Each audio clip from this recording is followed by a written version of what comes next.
and welcome to the Decade of Centenaries Sligo online lecture series. These talks are illuminating events, people and places from a century ago. My name is Michelle Cashman and I am the librarian in the Local Studies section of Sligo Central Library. The materials accompanying these talks are from the Local Studies Library and also from the contributors' collections. We have 6 speakers covering a variety of topics. Dr. Michael Farry's lecture is on the Chaffpool ambush, which took place on the 30th of September 1920. Dr. Porg Dyden's lecture is on Linda Kearns, her life and times. Local historian and author Joe McGowan will lecture on the Moneygold Ambush, which took place in October 1920. I will deliver a talk on behalf of Dr. Reverend Peter C. Humphreys on the history of the Sligo Congregational Church 1780 to 1939. This talk will coincide with a forthcoming publication of a pamphlet by Dr. Humphreys on the Sligo Congregational Church. Simone Hickey will give a lecture on the Sligo connection to World War I and of some of those soldiers from Sligo who died in the conflict. Tommy Higgins will give a talk on Lest Sligo Forgets, the campaign to commemorate those from Sligo who died in World War I. On behalf of Donald Tinney and Sligo Libraries, I would like to take this opportunity to thank all of our contributors who took part in the online lecture series under rather challenging circumstances.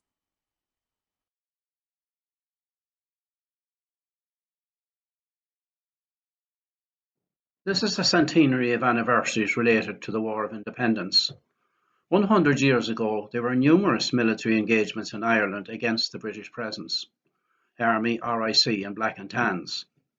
Firstly, I want to thank Sligo County Library and Donald Tinney for giving me this opportunity to talk about what became known as the Moneygold Ambush.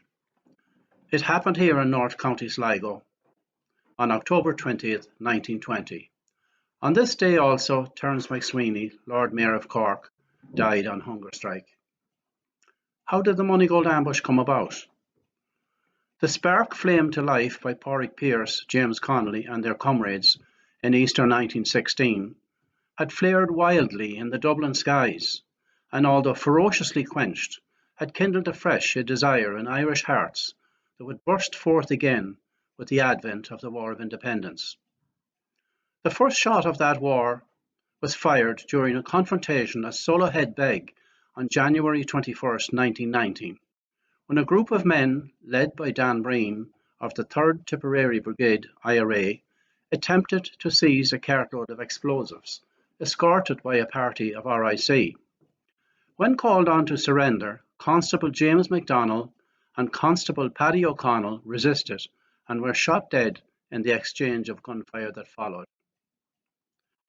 A reign of terror was loosed on the land with the arrival of the Black and Tans, established as a section of the RIC in March 1920. A speech made in June 1920 in the RIC barracks in Listowel, County Kerry, by Lieutenant Colonel Gerald Smith inflamed matters even further. "You may make mistakes occasionally," he said, "and innocent persons may be shot. But that cannot be helped, and you are bound to get the right person sometimes. The more you shoot, the better I will like you, and I assure you that no policeman will get into trouble for shooting any man, and I will guarantee that your names will not be given at an inquest." Nationwide and all over County Sligo, RIC barracks were vacated by the police as pressure on them increased. Consolidating their positions, Grange RIC barracks was closed with the main force in North Sligo now resident in Cliffany. By September, only 8 barracks in County Sligo were garrisoned. They had withdrawn to all but 2 in Sligo town and 1 each in Cliffany, Collooney, Ballymote, Tubbercurry, Easky and Dromard West. Many of them, when empty, were burned or otherwise rendered uninhabitable, so they couldn't be reoccupied. Coastguard stations, too, were targeted. In June 1920, Mullaghmore Coastguard Station was burned to the ground. Pullendeva, Screen and Inniscrone stations soon followed. Day after day, week after week, and month after month attacks were carried out on Crown forces.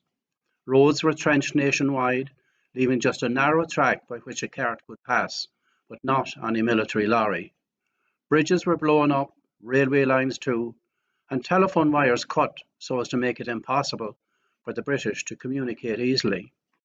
The war was brought to the enemy unrelentingly, ably led by men such as Billy Pilkington, Seamus Devons, Frank Carty, Tom Degnan, Ned Beaufin, Frank O'Byrne, and many others. Riverstown Battalion initiated their first military action by ambushing a party of 5 RIC at Ballyrush. On surrendering, the party was relieved of its arms and released. In August, Castle Baldwin and Turricurry barracks were attacked. Boycotting of RIC and those who give them sustenance was intensified. On August 26th, Enniscrone Coastguard Station, manned by 10 naval personnel, was attacked. A quantity of badly needed weapons was seized and the building destroyed. On August 10th, an ambush on 4 RIC at Chaffpool, near Turricurry, led by Frank Carty, yielded 2 revolvers, a rifle, shotgun, a Mills bomb, uniforms, and 4 bicycles. District Inspector Brady died of his wounds in another ambush laid at Chaffpool on September 30th. Towards the end of September, an ambush was prepared at Mullaghmore, North Sligo, for an RIC patrol that regularly visited Brackens, the gamekeepers on the Classybone estate. It was aborted when the RIC showed up in larger numbers than expected. Some days later, another ambush was laid at the entrance to a hamlet graveyard just north of Grange. 10 men lay in wait there for 2 days, but the mission was stood down when the patrol didn't show up. On the eve of October 25th, men gathered at Dromard Hill just north of the village of Grange. Under the command of Seamus Devons and Billy Pilkington, they laboured all night with picks, spades and shovels, digging trenches on the hill overlooking the main Sligo-Bundoran road. One of the men engaged in this work told me afterwards that it was almost as if a benign deity smiled on their efforts as a full harvest moon illuminated the scene. The trap had been baited by 4 Maharao men who had cut the shafts out of a cart belonging to a local man. They knew he'd report the incident to the RIC, following which they were certain a patrol would be sent from Cliffney to investigate. The men settled down nervously to a long wait, hoping the patrol would indeed show up, anxious for the coming fight, and yet fearful of it. These men were not soldiers in the ordinary sense of the word, but small farmers and ordinary members of the community, moved by the age-old desire to be free. Our eyewitness was moved to outpost duty at the quarry in Cashel to observe traffic on the main road. My father, P.T. McGowan, was one of a similar small detachment north of the ambush site, with instructions to prevent reinforcements arriving from Finner Army Camp in Donegal. At 11 o'clock, the patrol, consisting of 9 men on bicycles, came into view. When called on to surrender, we're told, and I quote, "The cry 'hands up' rang out, but they jumped off their bikes, grabbed for their weapons, and that's when the banging started. They were called on to surrender, but instead reached for their weapons and started to fire. The sharp crack of rifles and the screams of dying men mingled in the October air. The pungent smell of gun smoke lingered, stinging the nostrils, rose lazily, and drifted away into a clear harvest sky. The gun battle seemed to last for hours. In reality, it was only 15 minutes. It was a bright sunny day, and the shooting was heard all over North Sligo. When it was over, Sergeant Perry, Constables Laffey and Keown lay dead. Constables Lynch, Clark and O'Rourke were badly wounded, with Lynch dying of his injuries 2 days later. The complexities of life in Ireland at that time are no more clearly illustrated than this exchange at the scene of the ambush, described for us by Willie Devons of Grange, our eyewitness.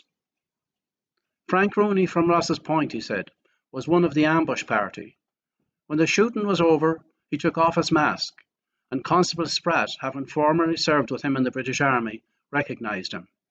The men had met before. "I didn't think I'd meet you here, Frank," he said. Frank had been discharged and was getting 15 bob a week of a pension for a bullet wound in his back. He used to collect his money every week in Sligo, but couldn't go back after that. He went on the run with me. Fear now gripped the community as reprisals were the norm and expected. An absolute dread pervaded the area as the auxiliaries and their convoys of lorries raced through the countryside, shooting at will, ransacking and burning. A Constable Kelly was particularly ruthless in pinpointing homes and businesses for burning. Less than a month after the ambush, and on the same day that 14 civilians were killed at Croke Park in Dublin, disaster struck the leadership when Seamus Devons, Andrew Conway and Eugene Gilbride were captured near Ballysadare in a car driven by Linda Kearns. The group was moving arms and ammunition, most of which was captured at the Moneygold Ambush. The prisoners were transferred to Belfast, where they were tried and sentenced to 15 years imprisonment each. Nurse Kearns was the exception, getting 10 years, a sentence that was at that time the longest ever given to any woman during the War of Independence. The ambush and aftermath was a grim affair, but it had an amusing sequel that caused much merriment back then. Sometime after the ambush, the police and TANs paid a visit to their informant in Maharow, who would notify them of the damage to his cart, thus causing the patrol to be sent out. He must be one of those shinners masquerading as a friend. Vengeance was on their mind.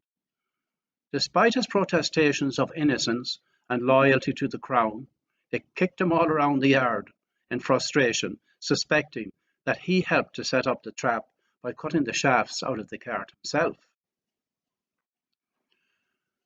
Commandant Billy Pilkington was instrumental later in the execution of the Constable Kelly mentioned before.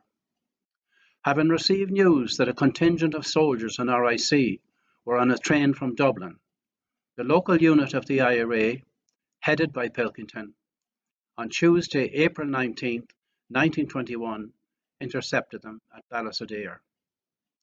Kelly, along with the Constable Hetherington, were singled out, taken from the train and executed.